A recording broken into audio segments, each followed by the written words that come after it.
Rated M for mature. Hi, I'm AJ Locascio, and on this spoiler-laden episode of Playing Dead, we'll be talking to the lead designers of Walking Dead, Sean Vanaman and Jake Rodkin. We'll be reviewing Episode 1 and hinting at Episode 2, right here on Playing Dead.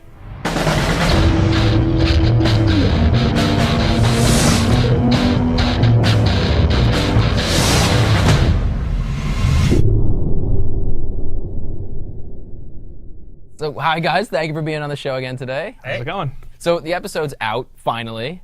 Finally. Finally. So you guys have gotten a lot of awesome critical response. You've gotten Editor's Choice Awards, a lot of 9 out of 10s. How does that feel? What has been, It's nice. You don't really make the game thinking about like what review score you're gonna get. You just really hope people like the story and like the characters.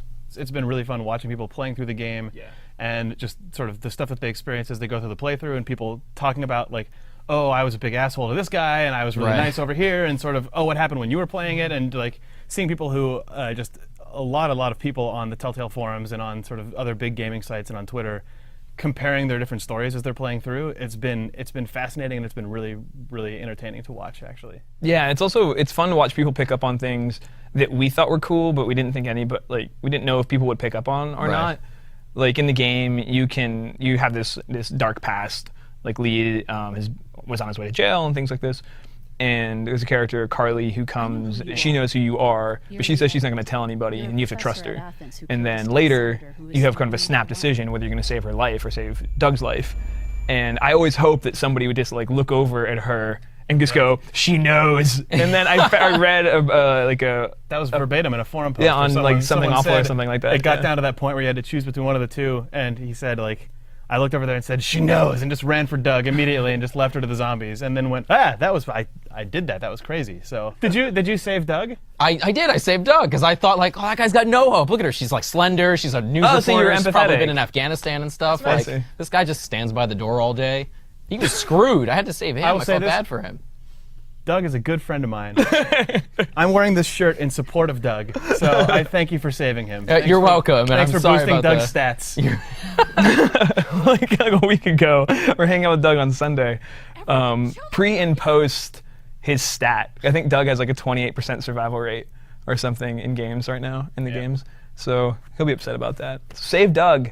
So was there stuff that you guys had originally planned to put in the game, or things that you're like, oh, I'd love to do this, or we should try this that didn't quite make it? Maybe. The game originally started, and it was you were like in your early 20s, and you were with your sister. Clementine was your sister. There are some ridiculous ones though, like the mob being involved briefly. That was a bad idea. I don't think Kirkman would have signed up on that. No, there was a solid like 6 hours where the mob was chasing you through part of the season. Are there specific choices that will affect future episodes? I mean, there's got to be. Obviously, There are many. just in episode 1. Well, obviously the stuff that shows up towards the end of the episode, we put that stat sheet up, and those are sort of the top line, like which characters lived and died, who did you side with in the huge arguments of the game. But beyond those, we're paying attention to most everything. I mean, I think if you actually go under the hood of how the engine works technically, every single thing you say to every single character is tracked and is available to the writers of subsequent episodes to use to flavor your playthrough and to screw you and make you feel like you ruined everything. If you were stressed out by the choices in episode 1, then like episode 2 is gonna, because that was sort of like the training ground. Right. It's like, this is your crew, get to know everybody. Hi, I'm Lee. It's like, but now you're going to making like the training wheels come off a little bit. Right. And it's really going, like relationships will be forged in episode 2. Oh, good. Yeah, we want this stuff to kind of start with the little things that you say to people that then sort of like rolls and rolls over the course of the season until some stuff is really biting you in the ass in a fun way. So have you guys heard any fan reaction, any user feedback that you're going to use to affect future episodes? For me, it's like I read stuff that people are saying, oh, I hope this happens, or I hope this character does this, and I either think to myself, you're going to be stoked when that happens, or I'm just going to love it when we do the exact opposite of the thing that you want, and just your hopes are entirely dashed in the most aggressive way possible. But like just seeing people sort of try and extrapolate out what's going to happen, it doesn't necessarily for me like rapidly alter the flow of where I would want something to go, but it at least sort of makes you go, all right, well, we know that there's a subset of people who are playing who are going to be in for a treat, or who are going to just be like, So what can you guys tell us about episode 2? You know, because episode 1 is when Rick is in a coma. Right. It's very day 1 zombie apocalypse stuff. But the thing that I liked about the comic books is It's like it takes place sort of just in the heart of of post-zombie times. like second, third trade. You're like, oh, this is never getting better. Okay, I'm in. Once you make that, once your brain clicks to that, the comics jump to a new level. So we go straight to there. People are starving. Obviously, Doug or Carly is going to be there. And what does that mean for you in that episode? And what does that mean for you in future episodes, for that matter? Where have those threads gone after that 2-month time jump? Sort Yeah. of where would your story be, and when we pick up?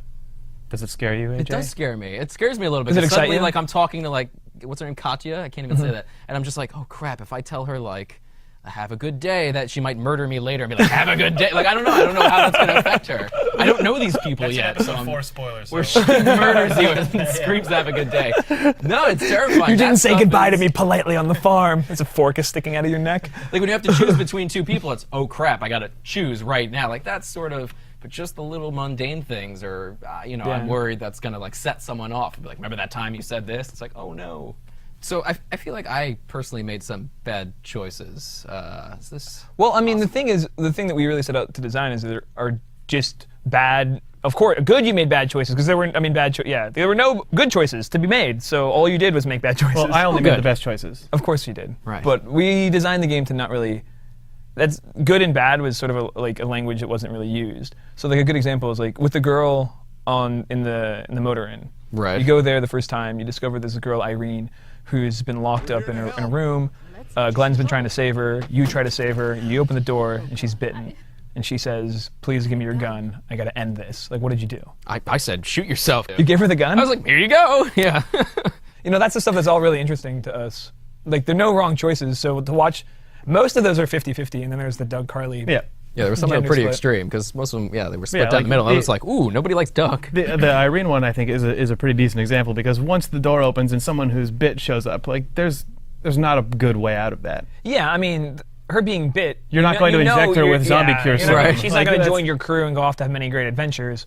It's more, what does this mean for my story experience? What sort of baggage do I have to carry with me, emotionally? So, and And that's just offer. that's cool. That's it. I feel like so many games That's a choice.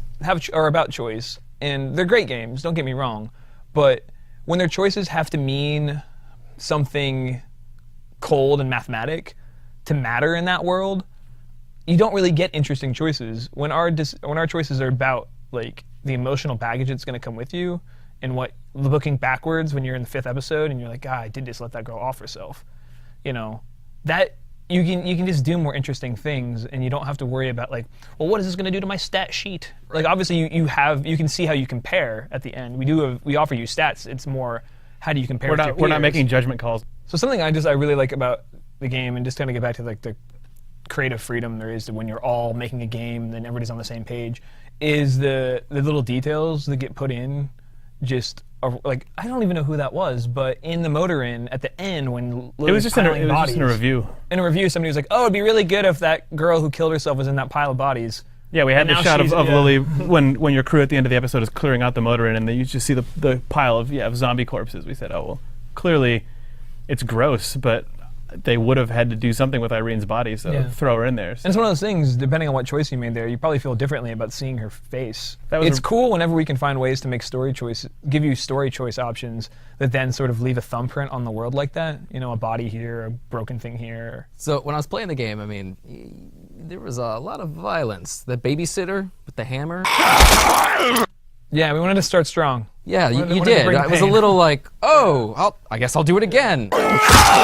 Well, I have no choice. We didn't but have to. You did have a choice. You Did actually, I? You Oh, had- well, you- I went for You it. actually only have to hit the babysitter until she stops moving, Yeah. Well, I kept going. which is I think the second hit. And then you don't get the You don't get to see the the hammer doesn't yeah, it got stick. stuck, and I was it Yeah. screwed me up. Like Yeah. I was just laying in bed again, like staring up at the ceiling. So we gonna see more stuff like that? Is it gonna get worse? Is it Yeah, gonna I mean, get- we definitely, it's going to be different, and it's going to be intense. Like we've said many times that this story isn't really about the zombies; it's about the people. So like, But it's about the things that people do. Zombies are like pinatas sometimes. It's like you can just kill them no problem. They're filled with It's when the candy. violence hits. I mean, the first 2 zombies you see in the game, obviously that's different. But like by the time you are 2 months into the game, and our characters are 3 months into their lives of the apocalypse, like it's the violence around people and what people do to each other that's really upsetting. So we've got some questions from our players, and Tommy here asks, will there be a second season of The Walking Dead, and if so, will choices made in the first season matter in the second?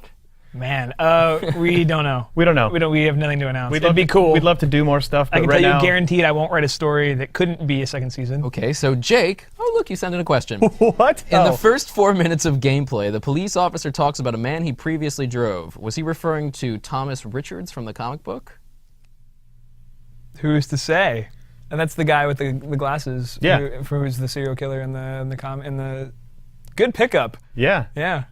So, yeah, good so pickup. yes, Yeah. Yeah. Jake. Yeah, good pickup. So our friend Tiered, I really hope I said that right, I'm so sorry, asked the really long question.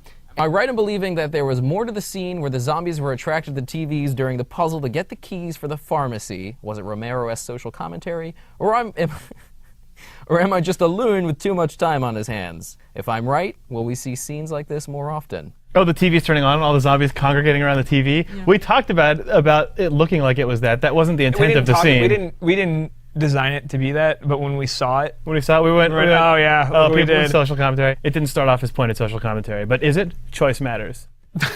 Wow. Thank you guys for being on the show today. It's awesome. Always yes, good. It is. Thanks for having us, episode or 2. whatever. Hope you guys are. I'm ruining it now. Remember to email your questions to playingdead@telltalegames.com or call 707-701-DEAD. Be sure to sign up for the official website or follow us on Facebook or Twitter to be the first one to find out when the next episode of Playing Dead goes live.